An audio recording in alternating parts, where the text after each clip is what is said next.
बहुत दुर्भाग्यपूर्ण हालात हैं जिनका आप जिक्र कर रहे हैं विपिन, और निश्चित तौर पर आपके जरिए जो जानकारियां हैं वो हम देश के सामने ला रहे हैं, और इन जानकारियों के आधार पर फैसला क्या लिया जाता है इस पर भी हमारी नजर है। बंगाल में 24 घंटे के अंदर 2 बीजेपी कार्यकर्ताओं की हत्या हुई है। कल पूर्वी बर्धमान में बीजेपी कार्यकर्ता का संदिग्ध हालत में शव बरामद हुआ है। आरोप टीएमसी के कार्यकर्ताओं पर लगा है। इससे पहले नॉर्थ 24 परगना में एक और बीजेपी कार्यकर्ता की बेरहमी से हत्या कर दी गई। बीजेपी कार्यकर्ता शैकत भुआल बीजेपी के कार्यक्रम से ही लौट रहे थे, तभी उन पर हमला बोला गया और बेरहमी से उनकी हत्या कर दी गई। दोनों ही मामलों में आरोप सत्ताधारी टीएमसी पर लगे हैं।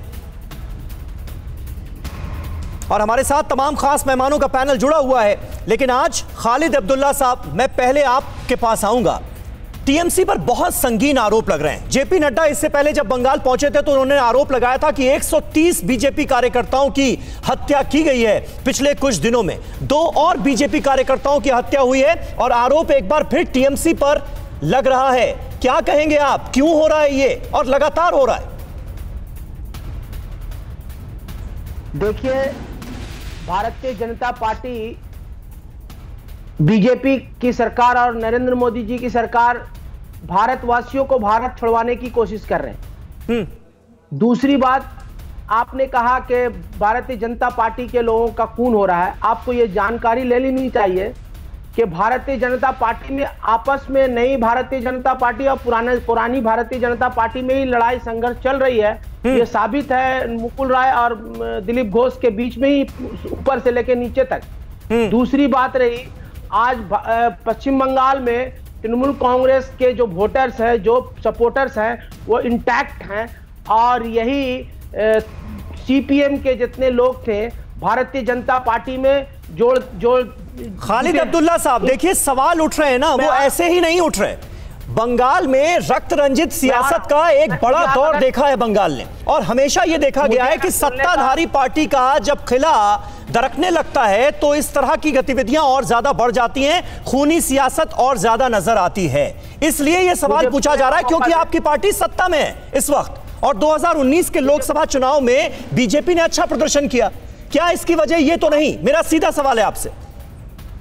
आप मुझे बोलने दें, जस्ट 30 सेकंड का मौका दें, आप बीच में इंटरप्ट ना करें तो बेहतर हो। नहीं, बोलिए ना, सवाल का जवाब दीजिए। कि भारतीय जनता पार्टी के जितने कार्यकर्ता आए हैं वो सारे लोग तृणमूल सीपीएम के जितने कार्यकर्ता थे, सीपीएम के बड़े बड़े नेता थे, वो सारे भारतीय जनता पार्टी में जोड़ कर दिए हैं, जुड़ गए। आपको मालूम होना चाहिए कि 35 साल दौरा हुकूमत में सीपीएम के, कांग्रेस और तृणमूल कांग्रेस के लोगों को 55,000 कार्यकर्ता को कत्ल किया गया था, हत्या की गई थी। नहीं, आप कह रहे हैं सीपीएम के कार्यकर्ता अपनी पार्टी छोड़कर बीजेपी में आ गए, वो ये सब कर रहे हैं। ये जितने 55,000 हत्या किए थे, ये हत्यारे वापस बीजेपी में आके यही लोग वापस फिर तृणमूल कांग्रेस, आपस में इन लोग बीजेपी लड़ रहे हैं, और बीजेपी में आपस में लड़ाई की वजह कर ये हत्यारे वहीं पे आपस में पुराने बीजेपी के लोगों से और नए बीजेपी के लोगों से ये लड़ाई हो रही है। और मालूम किया जा रहा है, आखिर में निकलता है, जब इंक्वायरी होती है तो ये पुराने बीजेपी के लोग हैं। ठीक है, मतलब आपकी सरकार की कोई रिस्पॉन्सिबिलिटी नहीं, कोई जिम्मेदारी नहीं बनती। लगातार ये जो सियासी मर्डर्स हो रहे हैं, अरेस्ट कैसे हुआ? आपकी सरकार की कोई जिम्मेदारी नहीं। अरेस्ट हो रही है तो कहां से हो रही है? अरेस्ट करने वाले कोई बाहर की सरकार नहीं है, ये बंगाल की। अरे भाई, सरकार की जिम्मेदारी है ना। अगर मान लिया आपके आरोप कि टीएमसी कार्यकर्ताओं ने नहीं किया, तो फिर जिन्होंने किया ये मर्डर, वो पकड़े क्यों नहीं जा रहे? लॉ एंड ऑर्डर मेंटेन करना सरकार का काम है या नहीं है? अभी 18-19 जेपी नड्डा जी के मिचिल में जब हुआ था तो 18 लोगों को अभी तक अरेस्ट किया गया है। वो चाहे किसी भी पार्टी कार्यकर्ता हो। ममता बनर्जी की सरकार और पुलिस वो बड़ी मजबूती से, सतर्क से। नहीं तो वो बीजेपी के कार्यकर्ता निकले क्या अब्दुल्ला साहब? वो बीजेपी के कार्यकर्ता निकले जो जेपी नड्डा के काफिले पर जिन्होंने हमला किया था?